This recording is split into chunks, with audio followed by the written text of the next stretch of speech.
بقول الله ودود، يعني محب لكم عطوف. ولذلك في الحديث القدسي الذي جعل الله فيه منهج عباده المؤمنين يقول الله عز وجل: يا ابن آدم لا تخافن من ذي سلطان ما دام سلطاني باقيا،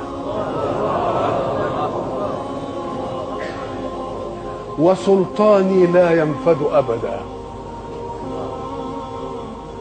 يا ابن آدم لا تخشى من ضيق الرزق، وخزائني ملآنة وخزائني لا تنفد أبدا. يا ابن آدم خلقتك للعبادة فلا تلعب، وضمنت لك رزقك فلا تتعب. اوعى تفتكر تتعب يعني بجوارحك، تتعب بقلبك وتنشغل بيه. انت الجوارح تعمل والقلوب تتوكل. الجوارح. يا صباح النور والسرور على عيونكم. السلام عليكم ورحمة الله وبركاته. يا صباح الأمل والتفاؤل وصباح الشمس كده الجميلة اللي طالعة في كل مكان دي. ازيكم؟ عاملين ايه؟ حلوين يا رب دايما تكونوا في أتم صحة وأحسن حال. وحشتوني جدا من الفيديو اللي فات للفيديو ده. حابة أشكر كل أخت دخلت القناة جديد وعملت لي لايك وسبسكرايب للقناة واتفاعلت معايا على الفيديو. ربنا يخليكم ليا يا رب وما تحرم منكم أبدا.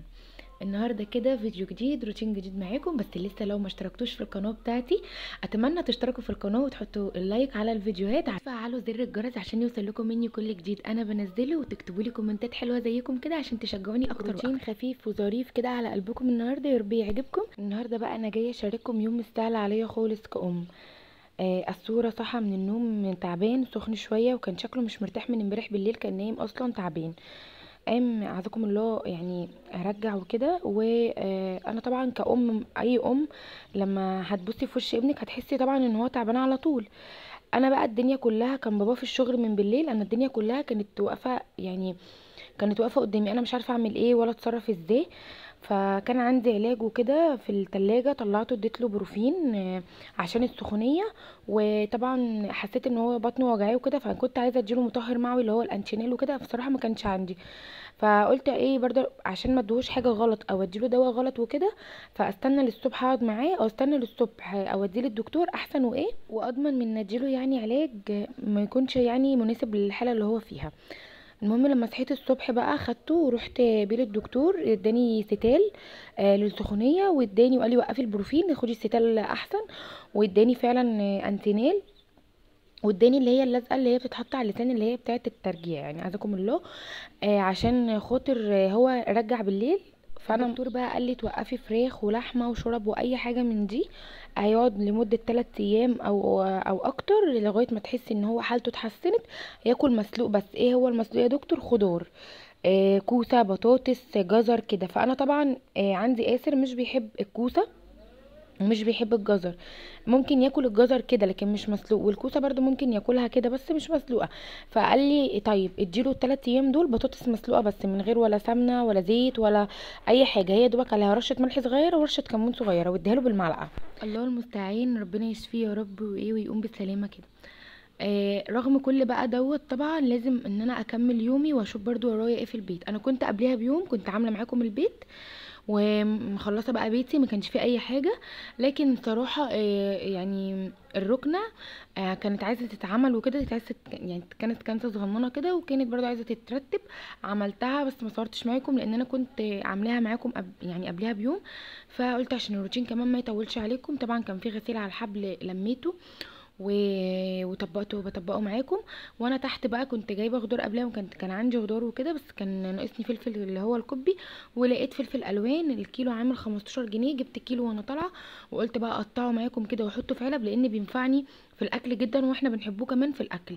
يعني بحطه مره على كبده، بحطه مره مثلا على صدق، بحطه على فول بالصدق وكده. وهتشوفوا النهارده وانا هديكوا فكره غدا كده، بس مش هعمل غدا معاكم، انا هديكوا فكره غدا النهارده خفيفه وتنفع لاكلات الصيف جدا.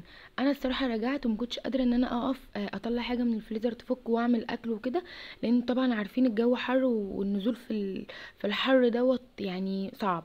فقلت طب اعمل ايه؟ رجعت قلت صراحه مش هعمل اكل، يعني ممكن اسلق بطاطس لينا كلنا وكده، بس ما كانش ينفع ان انا مثلا ما اعملش حاجه جنب البطاطس مثلا.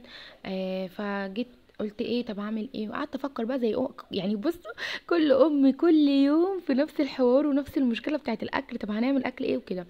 انا اصلا يا بنات كنت بجيب حاجتي بالشهر، بصراحه دلوقتي بقى بجيب بالاسبوع يا بجيب باليوم، لان المصاريف زادت جدا يعني على كل الناس مش عليا انا لوحدي. فدلوقتي بضطر ان انا اجيب يا حاجتي بالاسبوع يا حاجتي باليوم. فالحمد لله يا رب كده يديمها علينا نعمه محفظه من الزوال يا رب، واحنا احسن من غيرنا بكتير. المهم بقى لو وصلتي معايا للفيديو لغايه هنا ما تنسوش بقى تحطوا لي اللايك الجميل وتكبري بخاطري بكلمه حلوه في الفيديو. يلا بقى لو ما عملتيش اي حاجه قومي شجعي نفسك بيا كده وتشجعي معايا واعملي كده روتين حلو لشقتك. عندك غسيل طبقيه، عندك مواعين اغسليها، عندك اي حاجه عايزه تتعمل اعمليها عشان ما يبقاش وراكي حاجه. لو معاكي بيبي اكليه كده وخليه ينام واديله علاجاته واديله الفيتامينات بتاعته، وبعد كده ادخلي بقى على مطبخك، ادخلي بقى على غرفه عايزه تتروق، ادخلي على اي حاجه عايزه تروقيها واستعيني بالله كده وشغلي جنبك حاجه اسمعيها، فيديو بتحبيه، قرآن وكده. هتلاقي نفسك والله العظيم خلصتي الشقه في منت، مش هتاخدي وقت خالص. ماما دايما بتقولي طول ما انت مأكله العيل ومغيراله ومنضفاه وعطيله كل حاجته وعلاجته هينام وهيشبع نوم. فانت اعملي كده طالما هو العيل يعني اخد كل حاجته مثلا ومرضعاه او مثلا مأكلاه وكده فاكيد هينام. لو بقى عامل زي حالات ابني طبعا عامل زي نوم القطط والله عامل فعلا زي نوم القطط بجد، بينام والله يعني ممكن ينام دقيقة ويصحى دقيقة. بصوا يعني عارفة اللي هو ايه، انا مسمياه قيلولة، ياخد قيلولة كده دقيقتين دقيقة ويروح صاحي. اطب عليه مثلا شوية يعني افضل اطبطب عليه وكده ما يرضاش ينام يفضل صاحي. فالمهم هنا بقى دخلت المطبخ بقول لكم ايه، كنت بسجل بصوتي بس طبعا الكلام خدني معاكم فخلاص. كنت بقول لكم بصوا انا كنت نازله وسايبه المطبخ فله شمعه منوره. كان عندي بقى بتنجانيه كده في التلاجة، قلت اعملها سلطه بابا غنوج، واعمل بقى بطاطس كده لينا كلنا اسلقها برضو، وعملت كده جنبهم فول بالصدق وجرجير بقى ومخلل وعيش، والاكله كانت جميله والله وكانت سهله وسريعه تستاهلكم كده. المهم بقى دخلت معاكم على فقرة المواعين، الفقرة الذهبية لكل ست عصرية. ساعات تبقى من أحب الحاجات على قلبي وساعات بتبقى لأ بصراحة كلنا كده. المهم أنا لما بلاقي نفسي كده رايقة وكده بصور معاكم المواعين لما بيكون ابني نايم، فلقيته نايم فقلت أصور معاكم المواعين، مش هخسر حاجة برضو وأشجعكم. ويلا لو عندك أي حاجة كده في الحوض قومي اغسليها، ما تبيتيش معلقة مش نضيفة في الحوض اوعي. أنا ما بحبش والله أبيت معلقة نضيفة من الحوض، حتى لو هتيجي على نفسك مثلا معلش 10 دقايق او ربع ساعه هتغسلي وتشطبي المطبخ بالليل وتفتحي كده الدواليب بتاعه المطبخ عشان تهوي بس الدواليب اللي هي بتاعه الاطباق والكوبايات والحاجات ديت بتاعتك. فتحيها كده بالليل. لو عايزه تشيلي السجاده من على الارض تهوي الارض كمان. بس انا بصراحه ببقى فاتحه شباك المطبخ بالليل وبسيب بقى الارض يعني السجاده عادي محطوطه ساعات وساعات بشيلها. المهم بقى انا مطبخي يا بنات اصلا كنت عامله دولاب المطبخ صغير على المطبخ القديم اللي كنت في الشقه القديمه فيه، لكن لما جيت ما شاء الله الشقه دي المطبخ كبير. فطبعا كنت عايزه احط دولاب مطبخ، فانا بصراحه يعني انا مش ضامنه ان انا اقعد فيها لغايه امتى وكده، مش ضامنه اروح شقه تانية صغيره. فادعولي يا رب كده ان ربنا يكرمني واطلع من دي على تمليك يا رب يا رب. وكل حد في ايجار ربنا يديله يا رب ويعطيه ويجيب شقه تمليك يا رب، انا وانتم وكل يا رب من بدع الدعوه دي. الكومنت اتكتب لي من قمر هيظهر دلوقتي، بتقولي انا داخله على ولاده وعايزه نوع البامبرز اللي انت بتستخدميه عشان خاطر هي عايزه تجيب يعني الحاجه تجهزها. بصي انا استخدمت كل انواع البامبرز اللي تخيليها من ايام ابني، يعني من 5 سنين. ابني دلوقتي اللهم بارك ما شاء الله عنده 5 سنين. فالمهم دلوقتي انا اتعلمت حاجات كتير طبعا من الولاده الاولانيه كلنا كده. المهم انا جربت موفليكس، جربت بامبرز، جربت اللي هو السعودي، جربت كل حاجه تمام. فجاء واحد يعني ربنا يبارك له يا رب في محل المنظفات، هو يعني زميل جوزي، قال له انا هديك بامبرز يعني على قد الايد وكويس جدا والناس بتشكر فيه جدا. اسمه ايه؟ اسمه دامبل، اسمه دامبل تمام. ده كنت بستخدمه من ايام ابني الكبير، كان على ايام ابني الكبير كان ب55 جنيه. والله فاكره كان ب55 جنيه. فضل يزيد يزيد يزيد لغايه ما ابني بقى عنده 2 سنين ونص، لغايه ما قلعته البامبرز كان وصل معايا لغايه 110. خلاص. المهم بقى عشان مطولش عليكم انا بحكي لكم والله.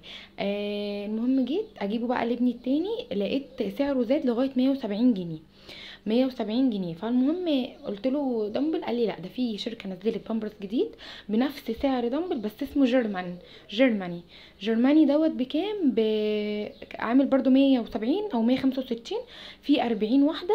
يعني بجيب له الباكيتتين في الشهر ب 350 جنيه، بحق باكيته واحده. تمام، بحق باكيته واحده من التانيين باكيتتين. الباكيتتين دول عاملين 350 جنيه، وفي ناس بتبيعهم ازيد طبعا من كده، بس انا بقولك انا بجيبهم بكام لان انا بجيبهم من حد جمله. تمام، على حسب بقى، مثلا ممكن يقعدوا معايا مثلا 20 يوم، ممكن يقعدوا معايا ازيد من 20 يوم، ممكن يقعدوا معايا مثلا شهر. يعني هو حلو قوي ومش بيسرب. كنت بستخدم له حاجه اسمها سيتي بيبي او بيبي سيتي حاجه كده. كان بيسرب وكان وحش جدا جدا فوق ما تتخيلي، كان وحش جدا.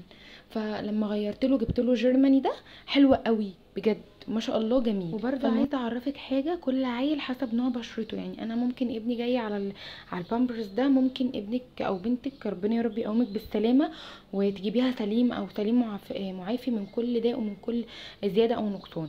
فالمهم يعني ممكن ابنك او بنتك بشرته ما تجيش على نوع البامبرز ده، فانتي جربي مثلا لو عايزه تجيبي نوع بامبرز غالي شويه، اللي هو في بامبرز حلو برضو اللي لسه الحديث الولاده، لان هاتيله بنتي اللي هو بيبقى مفرغ من عند السرعه عشان سره البيبي. يا رب اكون فدتك ولو حتى بمعلومه صغيره، وربنا يقومك بالسلامه يا رب، ويقوم كل بنوته قمر كده بالسلامه وهي حامل، ويا رب يرزق كل مشتاق يا رب بالذريه الصالحه. نرجع بقى نكمل الفيديو بتاعنا بقى المواعين. ندخل طبعا على الرخامات. عملت لكم كده فقره رغاوي عشان تتشجعوا. مسكت بس الموبايل ساعتها بايدي بس عشان ابقى مقربه لكم كده من الرخامه والرغاوي. رجعنا بقى هنا تاني. عملت كده بالمساحه كده الرخامه، ومسكت بقى القمر دي، القمر بجد بحب قوي الفوطه دي. بحب امسح بيها الرخامات والسيراميك، بتخلي الصراحه الدنيا زي القشطه. عملت بقى كده الرخامات والسيراميك، وهعمل معاكم الارض بتاعه المطبخ. كده كنت اصلا خلصت غدا وكنت خلصت كل حاجه في الشقه، مكانش ورايا حاجه. كنت بقى الصراحه عايزه افصل يعني كنت عايزه افصل من اليوم، يعني كنت خلاص بقى صاحيه من بدري ورحت للدكتور وجيت وطبعا انا التصوير دوت بوقف وبرجع تاني، بوقف وبرجع تاني. بصوا القمر بريكس ده بقى اللي انا بقول لكم عليه. طبعا احنا كنا اخر الشهر، فلسه ما يعني هجيب المنظفات بتاعتي واجيب حاجتي وهوريكم ان شاء الله. جبت بالاسبوع جبت بالشهر هوريكم برضو. بصوا البوتاجاز هنا انا ما كنتش استخدمت العيون التانية او العين التانية اللي هي تسألني في الكومنتات فين نوع يعني فين بقيه البوتاجاز التاني. بقيه البوتاجاز التاني والله العظيم انا قلت كنت ماسكه الحامل وكان سخن جدا، ورحت انا بحسبه مش هيتكسر، رحت رميه على الارض وهو سخن اتكسر. يعني الحمد لله على اللي بيجيبه ربنا، وان شاء الله هجيب حامل جديد. مسكت بقى هنا العيون كده كانت نضيفه، كنت غسلاها فكانت نضيفه. اللي انا استخدمته بس من البوتاجاز عملته وغسلته كده معاكم. هو كان نضيف اصلا عشان انا اول باول ايدي فيه، فانت على طول اول باول ايدك في البوتاجاز وعلى العيون وفي العيون وكده. اول ما تلاقي العيون ابتدت ان هي تسود وكده، خلصي اكلك وخلصي حاجتك وامسكيها انقعيها، وحطي حبه خل حبه كربوناتو وصابون سايل، وحطي كده العيون تتنقع شويه وبالليفه الخشنه او بسلكه ودعكيها، هتلاقيها راحت معاكي زي الفل. نفس الكلام برضو الزراير، برضو طول ما انت واقفه كده ويعني نزل عليها اكل نزل عليها حاجه طرطشه زيت اي حاجه، برضو بالفوطه الميكرو فايبر ديت بتخلي الدنيا فله. هتمسكي برضو سلكه وبرضو تدعكي بس سلكه ناعمه مش خشنه عشان البوتاجاز ما يبص، وتروحي بقى مسحه بعديها كده بحبه خل كده بيخلي البوتاجاز فله شمعه منوره. يعني فوط المطبخ يا بنات دي اكتر حاجه بتبقى في روايح فيها من المسح، او مثلا من ما بتمسكي مثلا بيها الاكل بتمسحي بيها الرخامات كل شويه وكده. فانت لازم على طول اول باول فوط الرخامات ديت لازم تنقعيها. انت لو بتغسلي المواعين جيبي بلاستيكه جنبك وحطيها حبه كلور حبه دوني معاهم وحبه صابون سائل واغسليها كده على ايدك هتبقى زي الفل. خلصت كل حاجه هنا ودخلت بقى على المطبخ كده كنست وكنسه وبعدين بقى هعمله معاكم بالشرشوبه، وهطلع اختم اليوم القمر ده بكوبايه نسكافيه. لو الروتين بتاعي عجبكم واستفدتوا منه لو حاجه بسيطه، ما تنسوش تحطوا اللايك وسبسكرايب للقناه وتفعلوا زر الجرس عشان يوصلكم مني كل جديد. يا رب اكون خفيفه على قلبكم، اشوفكم في فيديو جديد وروتين جديد، مع الف سلامه.